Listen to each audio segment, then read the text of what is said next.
Imagine losing 30 years of your life for something you never did. Imagine watching the world move on while you're trapped behind bars. Your youth gone, your dreams erased, your name destroyed.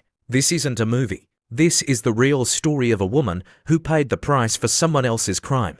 It was an ordinary morning, the kind where nothing feels out of place. She woke up early, made coffee, packed her small lunch, and left for work. The streets were quiet. The sun had just begun to rise. She had no idea that within hours, her entire world would collapse.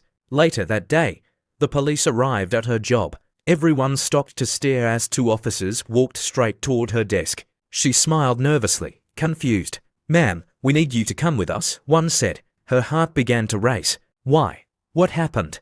But there was no answer, only cold handcuffs clicking around her wrists. Outside, flashing lights, cameras, and reporters waited like wolves. The headline had already been written. Local woman arrested for murder. She shouted that she didn't even know the victim, but nobody listened. In a world that judged before it understood, her words meant nothing. At the police station, she sat in a cold metal chair, while detectives hurled accusations. She didn't understand. Her fingerprints didn't match. Her story never changed. Yet every question felt like a trap. When she asked for a lawyer, one of them laughed. "You're going to need more than that."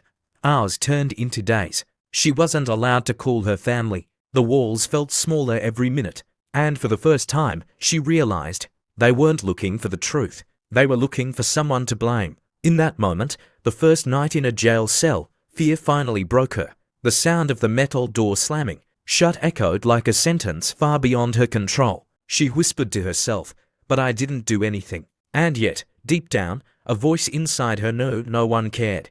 The courtroom was silent, but it wasn't peaceful. It felt like standing inside a storm that had already decided its victim. The woman sat there, hands trembling, eyes filled with confusion. She believed the truth would save her. She believed justice was real. But in that courtroom, justice was never invited. The prosecutor stood tall, confident, and cruel. He spoke with fire, twisting facts, changing timelines, and turning her silence into guilt. He pointed at her and said, "This is the face of a killer who thought she could get away." The jury didn't see a woman. They saw the story they were told, a poor black woman, alone, defenseless, already guilty in their minds. Her lawyer barely spoke. He didn't question the fake witnesses. He didn't challenge the evidence. It was as if he had already given up.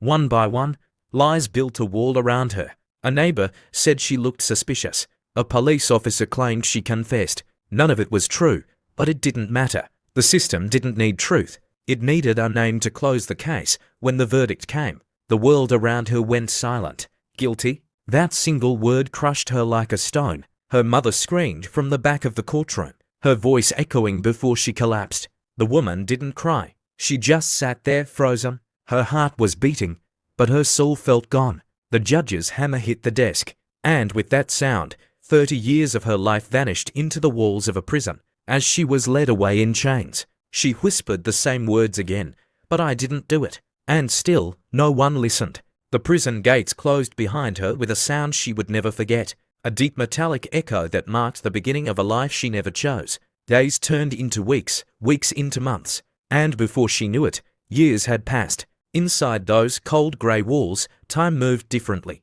The mornings began with the same clang of iron doors and ended with silence so heavy it could crush the soul. She saw fights, tears, screams, and yet, the cruelest thing was the quiet, the kind that made you forget who you were. At first, she refused to eat. She couldn't sleep.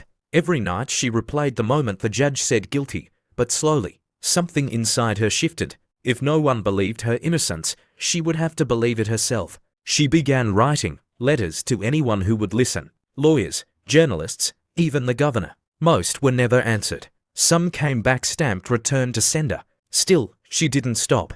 Hope was the only thing the system couldn't take away. In the women's ward, she started helping others, teaching them to read, to write, to dream again. They called her teacher. She smiled at that, even though her own freedom felt impossible. Years went by. New inmates arrived, old ones left. But she remained, like a ghost trapped between guilt and innocence. Every night, she would look at the small window in her cell. Through the bars, she could see a piece of the moon, far, free, untouchable. And every time she saw it, she whispered, "One day, they'll know the truth." She didn't know when or how, but she believed it. Because sometimes, faith is the only thing stronger than prison walls. 30 years. That's how long her name had been buried beneath lies. 30 years of letters, prayers, and silence, until one finally reached the right hands. A young attorney named Michael Turner was reviewing old conviction cases when her file landed on his desk. At first, it looked ordinary, another closed case, but something about it didn't sit right. He read the transcripts again, then again. The evidence didn't match. The witnesses contradicted each other, and the fingerprint report was missing pages. Michael couldn't shake it off. He drove down to the prison to meet her. She was older now, grey hair, tired eyes, but still holding that same calm strength. He introduced himself, unsure what to say, but she smiled faintly and whispered, "You came. That's enough." From that moment, her case became his mission. He dug through dusty boxes in old archives, hunted down forgotten reports, and sent dozens of DNA test requests that everyone else had ignored. Weeks turned into months, and still no one believed him until one result changed everything. The DNA from the crime scene didn't belong to her. It belonged to another man who had confessed to similar crimes years later. The truth had been there all along, buried under negligence and bias. When Michael presented the evidence in court, the room went silent. Reporters filled the back row.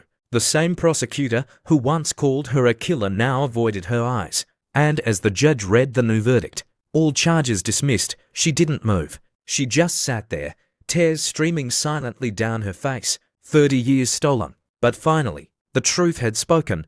Michael placed his hand on hers and said softly, "You're free now." And for the first time in 3 decades, she felt the weight lift from her chest. Freedom didn't feel real yet, but it was hers. The prison gates opened, and for a moment, she couldn't move. 30 years of dreaming about this moment, and now, standing there under the open sky, she felt lost. The air smelled different. The world looked louder, faster, colder. People were staring, some with pity, others with guilt.